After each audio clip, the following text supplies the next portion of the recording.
જય શ્રી કૃષ્ણ એવરીવન. અને કેમ છો અંજારવાસીઓ? અંજારવાસીઓ એટલા માટે કીધું કેમ કે હું પોતે અંજારની રહેવાસી છું અને એક ઉમ્મીદ કરું છું કે જો તમે વિડીયોઝ અંજારમાં રહો છો અને અંજારમાંથી જુઓ છો તો પ્લીઝ એક નાનકડો કમેન્ટ જરૂર કરજો, કેમ કે તમારો ને એક નાનકડો કમેન્ટ મારા માટે બહુ મોટી ઉમ્મીદ લઈ આવશે કે ના, મારા શહેરના વ્યક્તિઓ મારા વિડીયોઝ જોવે છે કે કદાચ એને પસંદ પણ કરે છે.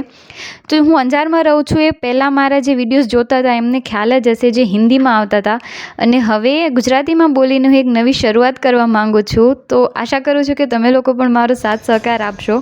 તો આજ સવારની શરૂઆત થઈ હતી ચાથી, કેમ કે એઝ અ ગુજરાતી આપણને ચા વિના તો ચેન ના પડે ભાઈ. ચા તો સવારમાં ખપે જ. પછી ઘરના નાના મોટા કામ પતાયા. સ્વાભાવિક છે કે એક હાઉસવાઈફ, એક માં ઘરના બધા કામ પતાવીને પોતાના માટે થોડોક સમય કાઢવાની કોશિશ કરતી હોય છે, પણ તે પોસિબલ થતું નથી. ઘરના નાના નાના કામ દેખાતા નથી પણ થકાવી 100% દે છે. ઘરના કામ પતાવતા જોયું તો સાવી પણ ઉઠી ગઈ હતી. તો મેં પહેલાં સાવીને ઉઠાડી, એને કરાવ્યો નાસ્તો, એને નવડાવી, એને રેડી કરી અને એને એક કાળો ટીકો પણ લગાડી દીધો તાકી એને નજર ના લાગે.